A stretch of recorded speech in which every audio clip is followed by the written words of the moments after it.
어떤 분이 이런 간증을 하는 것을 들었습니다. 이분은 고등학교 때부터 자기는 미국에 가서 살아야 되겠다 그런 생각을 하고 대학을 진학을 할 때 영문학과를 가기를 원했습니다. 그런데 점수가 되지 않아 가지고 할 수 없이 그 당시는 아마 그랬나 보죠. 그래서 국문학과를 갔습니다.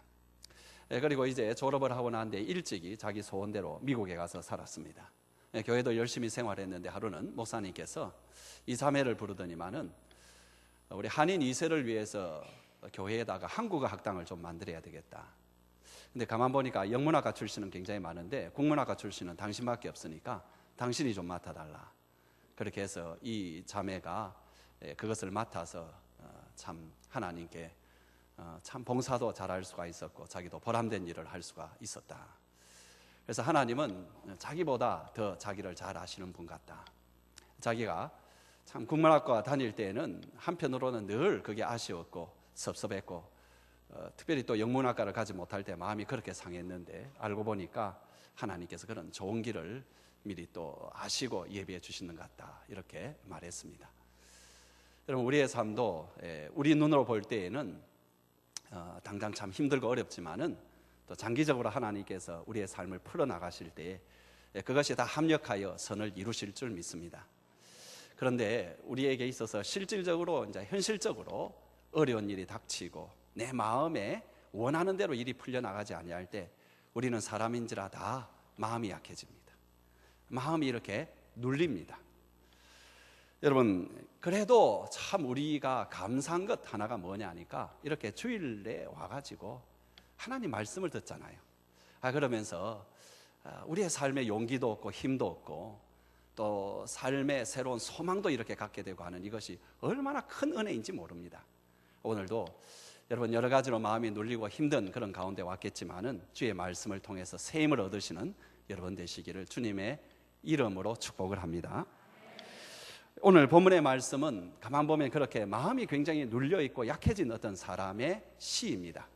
이 사람의 마음을 가장 잘 나타내는 구절이 아마 2절 같은데 우리 한번 한 목소리로 같이 읽어보겠습니다. 내 마음이 약해질 때에 땅끝에서부터 주께 부르짖으오리니 나보다 높은 바위에 나를 인도하소서. 내 마음이 약해질 때 내가 땅끝에서 부르짖는다. 여기 약해진다라는 말을 좀 더 이렇게 잘 번역을 한다면 옛날 번역이 좋습니다. 내 마음이 눌릴 때에. 이 말이 어디서 왔느냐 하니까 위에서부터 아주 무거운 것이 떨어져 가지고 그 밑에 깔려서 힘들어하는 그런 모습을 가지고 있는 단어입니다. 그러니까 지금 이 기자는 굉장히 힘든 가운데 있습니다. 아주 무거운 짐이 자기 마음을 내리누르고 있습니다. 얼마나 그것이 무거웠는지 다시 일어서서 걸어갈 수 있을까 이런 의심이 들 정도로 힘든 그런 상황 가운데 있었습니다. 아마 이 사람은 처음에는 나름대로 잘 풀려갔던 그런 인생이었을 것입니다. 하늘은 맑고 푸르고 길은 곱고 그리고 걷기가 좋고 근데 어느 순간에 보니까 자기 하늘이 캄캄하고 비바람이 몰아치고 길은 없는 것 같고 보니까 자기의 그 모든 것들이 벼랑 끝에 서 있는 그런 느낌이 들었던 것입니다. 여기에 땅끝에서라는 말이 나오는데 이것은 시편 기자가 무슨 땅끝에 가가지고 지금 기도한다 그런 뜻은 아니고 인생의 땅끝, 마음의 땅끝에서 지금 서 있다 그런 뜻이겠죠. 우리식으로 표현하면 벼랑 끝 이렇게 하면 훨씬 좀 쉬울 겁니다. 내가 너무 마음이 무겁고 그리고 벼랑 끝에서 주님께 기도드린다. 지금 이 기도를 드리는 사람은 오늘 본문에 보니까 다윗입니다. 그죠? 다윗의 시. 다윗이 어느 순간에 이것을 썼는가? 분명한 것은 젊었을 때는 아닙니다. 여러분 6절에 보면은 자기를 표현하여 이르기를 왕이라고 말을 하고 있습니다. 그러니까 이 사람이 왕이 되고 난 뒤에 인생의 상당히 후반기에서 쓴 것을 알 수가 있습니다. 성경학자들은 이 시편의 배경이 뭐냐라고 할 때에 그가 그의 아들 압살롬에게 쫓겨나가지고 예루살렘에서 도망쳐서 유대 광야에 들어가 있을 때에 이 시를 썼을 것이다. 여러분 다윗의 인생을 보게 되면은 어려움이 없는 건 아닙니다만은 나름대로 승승장구했습니다. 처음에는 목동이었죠. 그러다 어느 날 이스라엘의 영웅이 됩니다.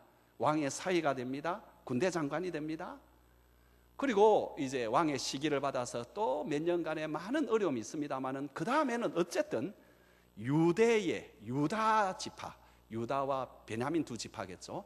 이 두 지파의 두목이 되고 왕이 됩니다. 그 뒤에는 이스라엘 전체의 왕이 됩니다. 그러니까는 승승장구하는 그런 걸음을 걸어갔는데 어느 순간에 보니까 다른 사람도 아니고 자기 아들한테 이렇게 배반을 당해가지고 쫓겨나서 광야에 지금 헤매고 있는 상황. 여러분 얼마나 상황도 그렇고 마음이 기가 차겠습니까? 자기가 아끼고 봐주었던 아들, 그 아들이 배반을 하고 가족이 배반을 하고 믿었던 친구들이 배신을 하고 믿었던 신하들이 다 그런 건 아니지만 등을 돌렸습니다.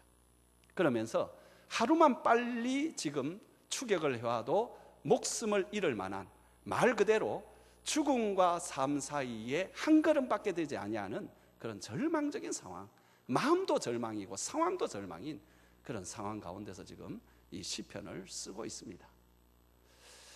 여러분 정말로 그의 마음이 어떻겠습니까? 내 인생이 이렇게 끝나는구나. 그것도 말이야 뭐 다른 것도 아니고 내 아들한테 이렇게 쫓겨가지고 내 아들한테 이렇게 죽임을 당하는 이런 수치스럽고 이런 기가 막힌 일이 어디 일어날까 하는 그런 절망적인 상황 가운데서 쓴 시입니다. 그런데 여러분들 우리가 이제 이것을 금방 쭉 우리가 함께 합독을 하였습니다만은 분명히 상황은 절망적인 시인데 여러분이 여기에서 큰 절망을 느끼진 않았을 겁니다. 그렇죠? 여러분 이것은 기도입니다. 전체 내기가. 그런데 이것이 막 절망 중에서 하나님 내가 막 어떻게 하는지 막 이런 어떤 그런 것 같지는 않습니다. 오히려 내용을 찬찬히 들여다보면은 그 절망을 이긴 승리자의 노래이고 승리자의 어떤 기도입니다. 그러니까는 지금 다윗의 상황은 이렇게 절박하고 어려운 상황 가운데 있는 광야에서 쓰러지는 것 같은 그런 상황 가운데 있는데 어느덧 그가 일어서고 있다는 것입니다. 그리고 그는 승리합니다. 어떻게 이런 일이 가능할까요? 무엇이 다윗으로 하여금 이런 절망적인 상황 가운데서도 일어나게 만들었을까요? 그 답은 기도입니다. 기도. 여러분 이 전체의 내용이 기도입니다. 이런 기도가 하나님 앞에 드려졌기 때문에 다윗은 일어날 수가 있었습니다. 1절을 우리 한번 같이 읽어봅시다. 하나님이여 나의 부르짖음을 들으시며 내 기도에 유의하소서. 그러면서 그가 간절히 부르짖을 때에 그는 다가오는 이 절망적인 상황을 이기고 그전에도 수많은 상황을 이겨나가면서 승리할 수 있었습니다. 제가 한 몇 주 전에 기도에 대한 정의를 여러분에게 말씀드리면서 E.M. 바운지의 정의를 드린 적이 있습니다. 이 말이 참 맞습니다. 기도의 실패자는 인생의 실패자이고 기도의 승리자는 인생의 성공자이다. 앞에 나오는데 우리 한번 같이 읽어볼까요? 시작. 기도의 실패는 인생의 실패고 기도의 성공은 인생의 성공이다. 너무 기도가 중요하다는 걸 알겠는데 너무 과하지 않는가? 여러분 그렇게 생각할지 모르지만 여러분 가만 한번 생각해 보세요. 여러분 기도에 실패했다라는 것은 어떤 사람입니까? 하나님과의 관계가 안 되어 있다는 사람입니다. 하나님과의 관계가 제대로 되어 있지 않은 사람이 어떻게 하나님 보시기에 성공적인 인생을 살 수 있단 말입니까? 반면에 여러분 기도의 성공자라는 것은 하나님과의 관계가 되어 있다는 것입니다. 하나님과의 관계가 제대로 되어 있는 사람이면 하나님이 주시는 성공적인 삶을 살 수밖에 없지요. 그래서 이 말은 진실한 말입니다. 여러분 우리가 어느 날 갑자기 예상치 못한 엄청나고 힘든 그런 일 때문에 벼랑 끝으로 내몰렸을 때 여러분은 무엇을 하시겠습니까? 내 마음도 무엇부터 시작해야 될지 모르는 그런 곤란한 처지에 이르렀을 때 여러분은 무엇을 하겠습니까? 답은 기도입니다. 기도입니다. 여러분 그래서 기도에 성공하면 인생에 성공하고 기도에 실패하면 인생에 실패합니다. 이것을 믿으시고 여러분 마음이 연약해지고 눌릴 때에 기도로 승리하시는 여러분 되시길 바랍니다. 여러분 그러면 어떻게 기도할 것인가? 다윗은 우리에게 아주 좋은 기도의 어떤 본된 모습 내지 방법을 보여주는데 그것을 대표적으로 나타내는 말이 이 2절에 나오는 나보다 높은 바위에 나를 인도하소서라는 이 말입니다. 나보다 높은 바위에 나를 인도하소서. 여러분 나보다 높은 바위라는 이 말은 상당히 재미있는 말입니다. 이 말이 다윗은 왕이기 때문에 그렇습니다. 왕보다 높은 자리가 어디 있습니까? 비록 지금 그 아들에게 쫓겨서 지금 예루살렘에서 도망쳐 나왔지만은 여전히 그는 이스라엘의 최고의 주권자의 자리에 앉아 있는 왕입니다. 임금입니다. 이 사람보다 높은 사람이 어디 있습니까? 없습니다. 근데 뭐라고 말하느냐 하니까 나보다 높은 바위에 인도하라. 그러면 나보다 높은 바위는 무엇입니까? 누구입니까? 하나님밖에 아니에요. 하나님이십니다. 하나님 외에는 그보다 더 높은 바위가 없습니다. 근데 중요한 것은 하나님을 가리켜서 여러 가지로 표현하죠. 좀 있으면 하나님을 가리켜서 나의 피난처, 또 나의 망대, 이렇게 표현을 합니다. 그런데 여기에서는 나보다 높은 바위라고 표현하는 것은 굉장히 지금 다윗이 아주 중요한 일을 그가 지금 깨닫고 있다는 것입니다. 평소 알고 있었죠. 근데 지금 아주 절절히 깨닫고 있다는 거예요. 그게 뭐냐 하니까 내가 누구인가, 진짜 하나님은 누구인가 하는 것을 절절히 깨닫고 있다는 것입니다. 지금 다윗은 자기가 누구인지를 알고 있습니다. 세상 사람들은 다윗을 볼 때 왕입니다. 온 나라의 모든 것을 자기 마음대로 할 수 있는 최고의 주권자입니다.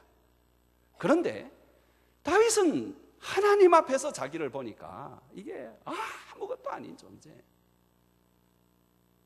하나님의 도우심이 없다면 아무것도 할 수 없는 존재라는 것을 마음 절절히 깨달았습니다. 물론 그가 평소에도 그것을 어느 정도는 알고 있었습니다만은 자기 자식한테 그렇게 쫓겨나가지고 목숨이 경각간에 그렇게 달렸을 때 보니까 자기가 정말로 아무것도 아닌 그런 존재였습니다. 마치 자기의 모습이 보니까 짐승에 쫓겨다니는 광야에 무슨 짐승 같은 거죠. 그런 모습이었습니다. 근데 그럴 때에 그 짐승이나 사람이 쫓겨다닐 때에 유일하게 살 수 있는 것은 광야로 계속 쫓겨다니면 결국 죽는 것이고 노출이 되어서 한 가지 방법이 뭐냐 하니까는 그 광야 지대에 있는 좀 높은 언덕이랄까요, 산이랄까요, 거기에 바위들이 이렇게 모여 있는 그런 어떤 지역이 있는데 거기에 숨어 들어가는 것입니다.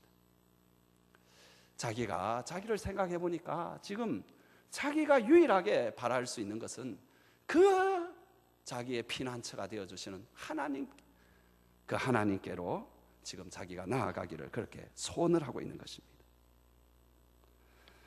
여러분, 우리도 마찬가지입니다.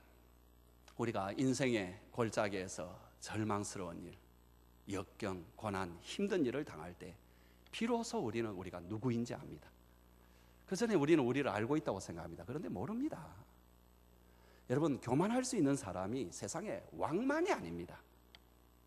우리도 다 왕입니다. 내 인생의 왕입니다. 내 마음에 내가 왕입니다.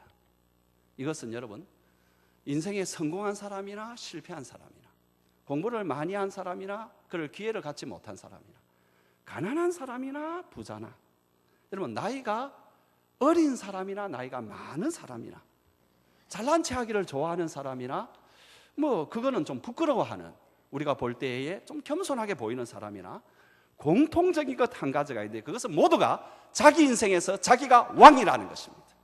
그래서 자기 인생은 자기가 제일 잘한다고 생각하고 있고, 여러분, 자기 인생은 자기가 주장해야 되고 자기가 결정해야 되고 자기가 주장하고 자기가 결정한 것이 옳다고 생각합니다. 그래서 거기에 끼어드는 것에 대해서 참지 못합니다. 하나님이라도 참지 못합니다. 이런 사람은 기도가 안 됩니다. 기도를 하지 않습니다. 왜? 자기가 최고인데, 자기 인생을 자기가 할 것인데 뭘 기도할 것이 있다라는 거예요. 기도하죠. 유일한 기도의 내용이 뭔지 압니까? 하나님, 내가 내 마음대로 하고 싶은데요, 하나님, 내 좀 재수 좀 좋게 해주십시오. 운 좀 좋게 해주십시오. 이런 주술적인 기도 외에는 더 이상 기도하지 못합니다. 그럼 기도라는 게 무엇입니까? 인격적인 하나님, 나보다 더 크신 하나님, 나보다 더 높으신 하나님을 만나는 것이 기도입니다. 그런데 자기가 왕인 사람이, 자기가 제일 높은 사람이 어떻게 하나님을 만날 수가 있겠습니까? 만나지 못하는 거죠. 사람이 다 그런 건 아니지만 그래도 그리스도인들 가운데 역경과 고난과 어려움을 당할 때 비로소 자기를 깨달는 사람이 참 많습니다. 시편에 있는 그 말씀이 맞구나. 내가 하루살이에도 눌러 죽을 수 있는 존재구나. 여러분, 이런 깊은 깨달음, 이런 진정한 자기 자아를 깨달을 때에 진짜 기도가 나옵니다. 그리고 그 기도에 하나님께서 은혜를 베풀어 주십니다. 야고보서 4장 6절 말씀인데 우리 한번 같이 읽어보겠습니다. 시작. 하나님은 교만한 자를 대적하시되 겸손한 자에게는 은혜를 주신다 하셨느니라. 하나님이 내보다 높은 바이라고 진짜 인정하는 겸손한 사람, 그 사람에게 하나님께서 은혜를 주십니다. 그러면서 또 그런 역경과 고난 가운데서 하나님을 진짜 바라보게 됩니다. 그 겸손 가운데 주님을 바라보면서 부를 찬송이 하나밖에 없죠. 저 높은 곳을 향하여 날마다 나아갑니다. 내 뜻과 정성 모아서 날마다 기도합니다. 내 주여 내 맘 붙드서 그곳에 있게 하소서. 여러분, 우리가 그런 절망의 자리, 공고함의 자리에서 비로소 하나님이 나보다 높으신 분이라는 것을 깨달을 때에 하나님, 그리고 그 앞에 나아갈 때 하나님은 우리를 만나 주십니다. 그리고 우리의 마음에 위로와 힘을 주십니다. 우리의 눌린 마음을 일으켜 세워주십니다. 그곳은 빛과 사랑이 언제나 넘치옵니다.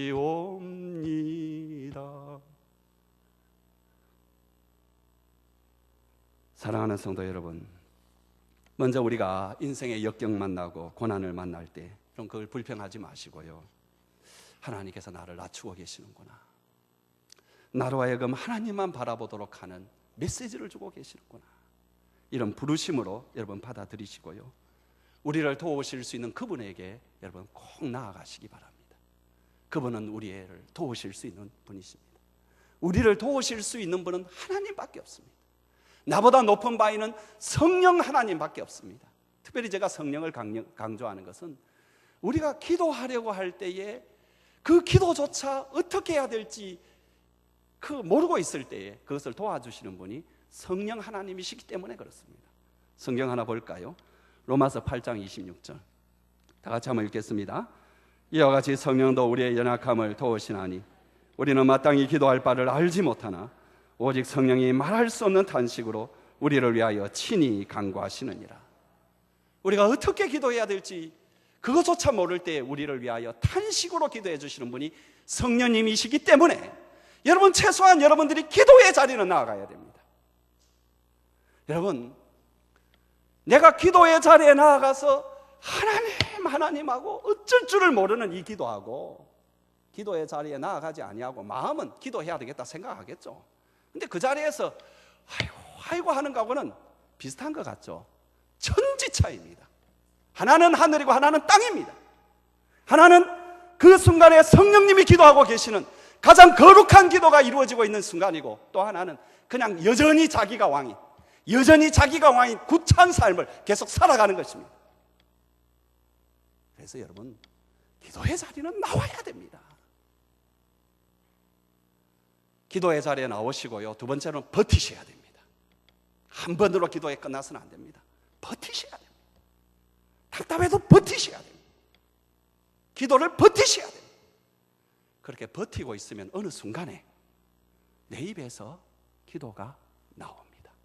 신비해요. 이게 기도가 나와요. 그 기도를 붙잡으시기 바랍니다. 이게 정석입니다. 그렇게 우리가 하나님 바라보고 기도하면은 하나님께서 우리에게 큰 은혜를 베풀어 주시는데 높은 바위가 친히 되어 주십니다. 아멘. 근데 그 높은 바위가 되어 주시는 주님이 구체적으로 우리에게 어떤 은혜를 주시느냐, 이제 3절 4절에서는 정말로 아름다운 이미지 4가지를 가지고 우리를 격려합니다. 3절 4절 우리 같이 한번 읽어보겠습니다. 시작. 주는 나의 피난처시요 원수를 피하는 견고한 망대이심이니이다. 내가 영원히 주의 장막에 머물러 내가 주의 날개 아래로 피하리이다.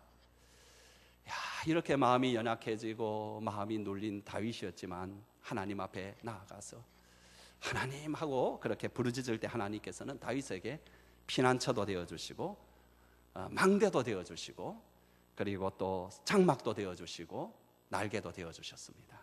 오늘날 기도하는 저와 여러분에게도 그런 은혜를 주실 줄 믿습니다. 아멘.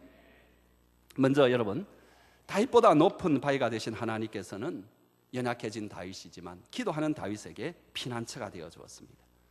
이 다윗이 자기 인생에서 어려울 때마다 도망친 곳이 있습니다. 그것은 유대 광야 가운데서도 엔게디라는 지역이었습니다. 아까 제가 말씀드린 바위들이 많은 이 언덕이 있잖아요, 그죠? 뭐 그곳이라 그래요. 저도 아직 성지순례를 해보지 못했습니다. 언젠가는 한번 저도 해보고 싶은데 뭐 어쨌든 소개된 것에 따르면은. 근데 엔게디에 있는 그 바위에는 굴들이 많다고 합니다. 근데 우리가 생각할 때 굴은 조그만하잖아요, 그죠? 근데 거기에 있는 굴은 얼마나 큰지 거기 안에서 축구를 할 만한 굴도 있다는 거예요. 그러니까 한 번은 다윗이 어느 바위 동굴에 들어가고 사울도 들어갔지만은 만나지 못한 장면이 있잖아요. 그게 가능한 거예요. 왜냐하면 넓고 그 안에는 복잡하니까. 그래서 다윗은 어려운 일을 당할 때마다 이렇게 목숨의 위험을 당할 때마다 바로 그것으로 도망을 쳤는데요. 자기가 기도하면서 하나님을 바라보고 하나님을 체험해 보니까 하나님이 바로 그런 피난처가 되는구나. 내 인생의 피난처가 되는구나. 여러분, 우리가 살아가면서 피난처가 절실히 필요할 때가 참 생각보다 많습니다. 여러분, 인생이라는 것은 여러분 그 모든 상황을 항상 내가 막 도전하고 공격하고 정면 대응하고 이렇게 풀어나갈 수 있는 것만은 아닙니다. 때로는 피하는 것이 상책이고 최고일 경우가 많이 있습니다. 문제도 그렇습니다. 문제를 해결할 때 문제를 정면 돌파하는 것도 때로는 방법이 되지만 그게 능사는 아닙니다. 때로는 어떤 문제는 도망치는 게 최고입니다. 그죠? 그리고 또 때로는 여러분 이것을 도망치고 피하는 것이 나도 그렇지만 여기에 관계된 모든 사람에게 유익되는 경우가 참 많습니다. 그런데 문제는 뭐냐 하니까 내가 이렇게 좀 피해야 되겠고 그런 어떤 문제인데 나에게 피할 때가 있느냐라는 것입니다. 여러분, 여러분의 삶이 벼랑 끝에 몰려있는 그 순간에, 여러분의 삶이 코너에 몰려있는 그 순간에 여러분은 피할 곳이 어디입니까? 피할 곳이 있습니까? 피할 곳을 마련해 놨습니까? 사실 믿지 않는 사람들이 자살을 하는 거 참 안타깝고, 분명히 자살은 하나님 앞에 죄이긴 하지만 이해는 할 만합니다.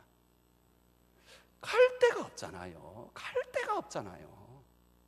이번에 판교 테크노밸리 축제의 참사의 그 비극, 참 그것도 안타깝지만 그 담당자가 3일 만에 3시간 만에 이렇게 자살을 했습니다. 이 사람의 직함을 보니까는 경기과학기술진흥원 운영본부에서 일하는 사람이니까 내가 볼 때는 아무리 생각해도 이런 무슨 뭐 이벤트 무슨 그 걸그룹이에요. 그 사람들을 이렇게 해서 하는 뭐 이런 사람과는 좀 거리가 멀어 보입니다. 그런데 사고는 터졌고요. 피할 곳은 없고 어떻게 합니까 이 사람? 더군다나 사회는 세월호 때문에 안전 문제에 대해서는 죽일 듯이 달라. 자기가 택하는 게 뭐예요? 그렇지만 여러분, 우리 그리스도인은 그렇지 않습니다. 아무리 어렵고 힘든 상황이 있다 할지라도 우리는 이런 고백이 우리에게 있고 이 믿음을 붙잡아야 됩니다. 하나님은 나의 피난처입니다. 아멘. 하나님은 나의 피난처입니다. 사랑하는 성도 여러분, 인생에 어려움이 오면은 잠시만이라도 여러분 피난처가 되시는 주님이라는 굴 속에 꼭 들어가시기 바랍니다. 이사야 26장 20절에 이런 말씀이 있습니다. 한번 같이 읽어보겠습니다. 내 백성아 갈지어다 내 멸실에 들어가서 내 문을 닫고 분노가 지나기까지 잠깐 숨을 지어다. 이 전체 내용은 뭐냐 하니까 하나님의 진노입니다. 하나님의 진노가 너희에게 내려질 거다 하는데 하나님이 이런 말씀도 딱 덧붙이는 거예요. 그래도 숨어라. 그때 숨어가지고 문 닫고 꼭 있어라. 여러분, 우리도 숨어 지낼 곳이 있습니다. 그것은 충분히 우리를 받아줍니다. 누구죠? 하나님. 하나님께 잠시 숨으시기 바랍니다. 여러분, 그럴 때에는 숨어가지고 너무 이 생각 저 생각 계산하지 말고요. 저는 그렇습니다. 그런 순간이 되면 하나님 내 계산하지 않겠습니다. 하나님 그냥 내 있는 여기에서 살려주이소. 하나님 날 지켜주세요. 그리고 나 주님만 바라봅니다. 그럴 때는 나는 오히려 막 계산적이고 세상적인 거 그냥 생각 안 합니다. 끊어버립니다. 그리고 며칠 지나다 나오면은 문제가 해결이 되어 있는 경우가 대부분입니다. 좀 신비하지만 그렇습니다. 그래서 제가 경험한 지혜로 여러분에게 말씀드린다면 여러분 그냥 숨으세요. 그냥 주님 날 좀 숨겨주세요. 이 문제에서 날 좀 숨겨주세요. 감사하게도 그분이 우리에게 피난처가 되어주시겠다. 아멘. 두 번째로는 여러분 원수에게서 피할 수 있는 견고한 망대가 되어주시겠다라는 것입니다. 이 견고한 망대라는 것은 영어로 이제 strong fortress라는 것으로, 특별히 이 망대라는 것은 인위적으로 만들어 놓은 높은 탑일 수가 있습니다. 또는 지형지물을 이용한 높은 곳의 성곽일 수도 있습니다. 두 가지 다 지칭합니다. 이스라엘에서 가장 유명한 요새는 마사다라는 곳인데, 이것은 얼마나 튼튼했던지 주 66년에 이스라엘이 로마군의 항거를 해가지고 반란을 일으킨 거죠. 그래서 전쟁을 했는데 마지막까지 저항을 벌였던 요새입니다. 얼마나 이것이 높고 튼튼했는지, 사실 이것이 망할 때에도 거기에 있는 유대인들이 자결을 함으로써 끝났지, 만일 끝까지 붙었으면 몇 년은 더 갔을 것이다. 그만큼 거기에는 물도 확보가 되고 음식도 확보가 되고 모든 것이 확보가 되어 있는 그런 어떤 상황 가운데 지어진 그런 천년 요새라고 합니다. 그런 요새를 여러분 한번 상상해 보면서 하나님께서 기도하는 자에게 어떤 은혜를 주실 것인가 하는 것을 우리가 좀 짐작해 볼 수가 있습니다. 여러분, 우리가 이 땅에 살면서 원수들이 있습니다. 이 원수로부터 여러분 어떻게 여러분을 보호하겠습니까? 누구에게 여러분 가겠습니까? 아무리 훌륭하다 하더라도 마사다 요새는 여러분에게 피할 망대가 되지 못합니다. 누굽니까? 하나님이십니다. 하나님께로 나아가면은 사람들은 나를 방어해 주지 못해도 하나님은 나를 꼭 막아 주십니다.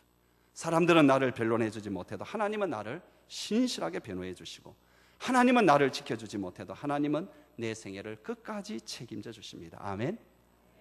여러분, 하나님을 의지하시기 바랍니다. 사람의 공격을 받을 때 하나님을 의지하시기 바랍니다. 더 나아가서 하나님께서는 여러분 마음이 눌려 있고 힘들었지만은 그래도 기도하는 다윗에게 이제는 장막이 되어 주셨습니다. 그것도 영원한 장막이 되어 주신다, 이렇게 말하고 있습니다. 여러분, 광야에서 장막이라는 것은 생명의 터입니다. 한번 상상해 보세요. 여러분, 광야에 사는 사람들은 언제든지 갖고 다니는 것, 그걸 잃어버리는 죽음과 같이 여기는 것이 텐트입니다. 텐트는 예나 지금이나 항상 갖고 다니는 것입니다. 이런 광야에는 흙먼지가 마구입니다. 뜨거운 햇빛이 내리쬐입니다. 밤이 되면 추운 그런 바람이 불어제치는 곳입니다.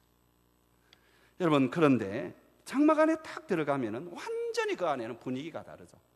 거기에는 서늘함도 있고 따뜻함도 있습니다. 깨끗함도 있고 고요함도 있습니다. 즐거움도 있고 대화도 있고 삶의 여러 가지 유희가 그 안에 이루어집니다. 광야길을 걸어가는 사람도 이 장막 안으로 초청을 받고 나면은 거기에서 물을 얻어먹고 먹을 떡을 얻어먹고 쉼도 없습니다. 여러분, 실제로 삶이 이루어지는 곳이 이 장막 안입니다. 그런데 하나님께서는 기도하는 우리에게 그 장막이 되어 주시겠다. 저는 이 네 가지 비유 가운데에 참 이 비유가 이번에 마음에 와닿았습니다. 그 다음 비유하고, 그 다음 날개 비유하고 굉장히 제 마음에 와닿았습니다. 야, 그런 것이구나.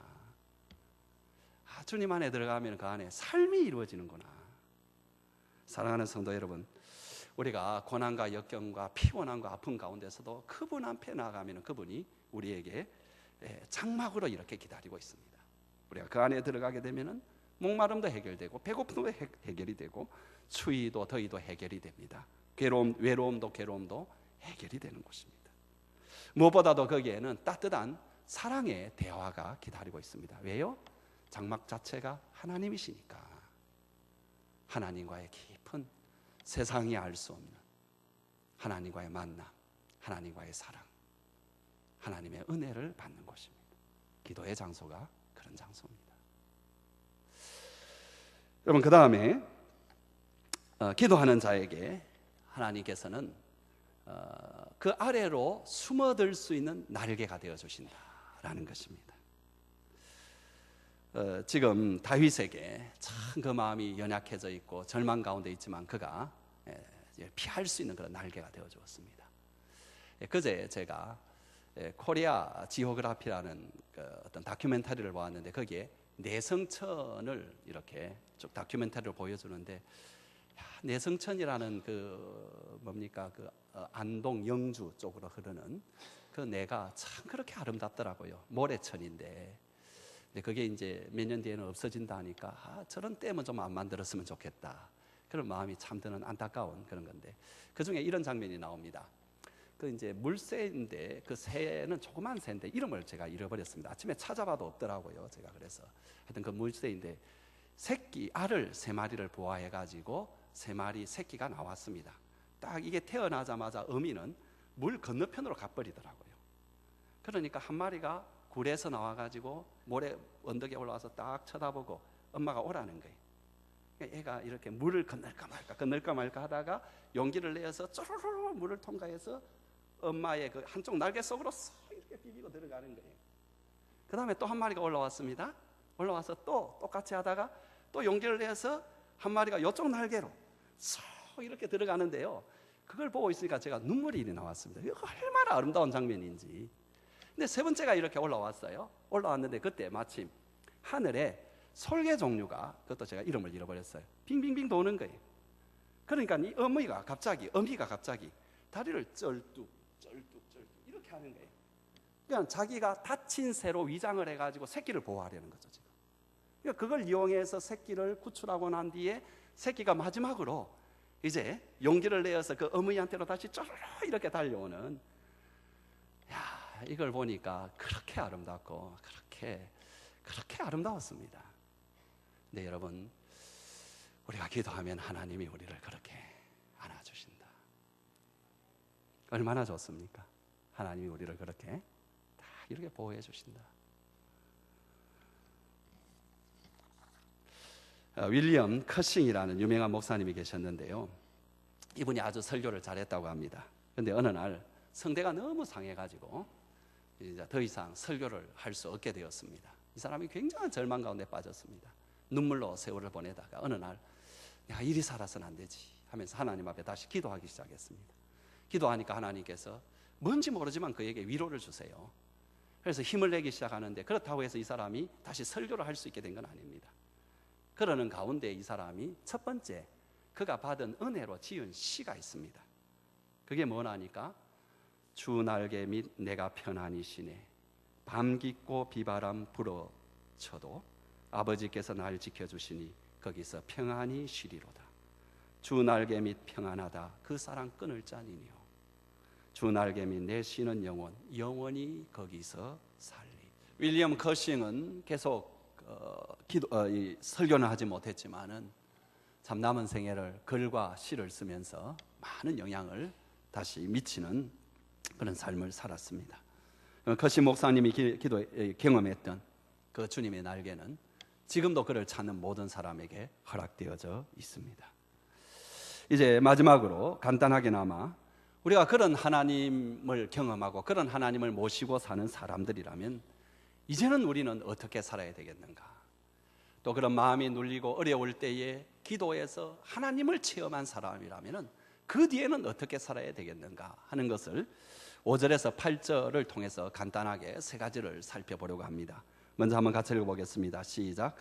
주 하나님이여, 주께서 나의 서원을 들으시고 주의 이름을 경외하는 자가 얻을 기업을 내게 주셨나이다. 주께서 왕에게 장수하게 하사 그의 나이가 여러 대에 미치게 하시리이다. 그가 영원히 하나님 앞에서 거주하리니 인자와 진리를 예비하사 그를 보호하소서. 그리하시면 내가 주의 이름을 영원히 찬양하며 매일 나의 소원을 이행하리이다. 여러분, 그 은혜 가운데 사는 사람은 3가지를 한다고 합니다. 다윗은 3가지를 하겠다고 합니다. 하나는 내 남은 평생에 제대로 왕노릇하겠습니다. 두 번째로는 나는 내 남은 평생에 하나님 앞에 살겠습니다. 세 번째로는 내 남은 평생에 하나님께 서원한 것을 이행을 하겠습니다. 여러분요, 6절을 여러분이 잘못 읽으면은 왕인 나 다윗이 장수하게 해주십시오, 이런 말 같지만은 사실 원문은 그런 뜻이 아니고 이런 뜻입니다. 주님, 내가 제대로 왕노릇하여서 후대에도 선한 영향을 미치게 하여 주시옵소서. 여러분, 주님께서 우리의 기도를 들어주셔서 피난처가 되어주시고 날개가 되어주시고 우리의 마음에 힘을 주시고 우리의 삶을 해결시켜 주실 때에, 여러분, 그때에 우리가 우리만을 위해서 살아가려고 한다면 무슨 의미가 있겠습니까? 여러분, 우리가 이제는 하나님이 기대하시는 그런 삶을 살아야 되고, 하나님께서 우리에게 맡겨주신 사명을 제대로 수행하는, 제대로 그 노릇을 하는 우리가 되어야 됩니다. 여러분, 7절에 보게 되면은 그는 이렇게 살기로 결심하죠. 제가 영원히 하나님 앞에서 살겠사오니 주님의 인자와 진리로 나를 인도해 주옵소서. 주님 앞에 살겠습니다. 주님 앞에 산다라는, 코람데오라는 이 말이 나오는데요, 여러분, 우리가 그 좋으신 우리의 피난처, 우리의 요새, 망대, 장막, 날개로 다가오시는 주님 앞에서 나아갔습니다. 우리가 도움만 받을 때만 그 앞에 사는 것이 아니라 우리 평생 주님의 곁을 떠나지 아니하고 주님의 장막 가운데 가며 주님 앞에 살아야 되겠습니다. 그럴 때 하나님의 인자와 공의가 우리의 삶에 나타납니다. 마지막으로 5절에 보면은 이는 이런 고난과 어려운 가운데 서원을 했던 것 같습니다. 8절에 보면은 자기 남은 인생은 이 서원을 이행하면서 살겠다라고 그렇게 말합니다. 우리가 어렵고 힘든 그런 처지에 있을 때에 하나님 앞에 간절히 그것을 벗어나게 해달라고 기도하지만은 그것만 벗어나게 해달라고 기도하지는 않습니다. 정직한 사람이라면은 충분히 이제는 내가 어떻게 살겠습니다라는 서원의 계획이 꼭 포함이 되어 있습니다. 서원은 함부로 하는 것은 아닙니다만은 하나님의 은혜를 진정으로 구하는 사람은 하게 되어 있는 것이 이 서원입니다. 이 서원을 이행하면서 살겠다. 3가지입니다. 저와 여러분이 이 주님을 만나면서 힘써야 될 것 3가지. 하나님, 나에게 주어진 이 노릇 제대로 하며 살겠습니다. 하나님 앞에 살겠습니다. 하나님, 내가 서원한 것 지키겠습니다. 그 이행을 하겠습니다. 정말로 우리 모두가 어렵고 힘든 그런 삶을 사지만은 나보다 높으신 바위 되시는 주님을 만나시고, 그래서 그분을 피난처로, 망대로, 또한 날개로, 그리고 또 한 가지가 뭐였습니까? 뭐 있었죠? 장막으로. 여러분, 이렇게 여러분 경험을 하면서 여러분 노릇 제대로 하시고, 여러분이 가진 그 역할 제대로 하시고, 하나님 앞에서 사시고, 그리고 하나님께 서원한 것을 이행하시는 여러분 되시길 주님의 이름으로 축원합니다.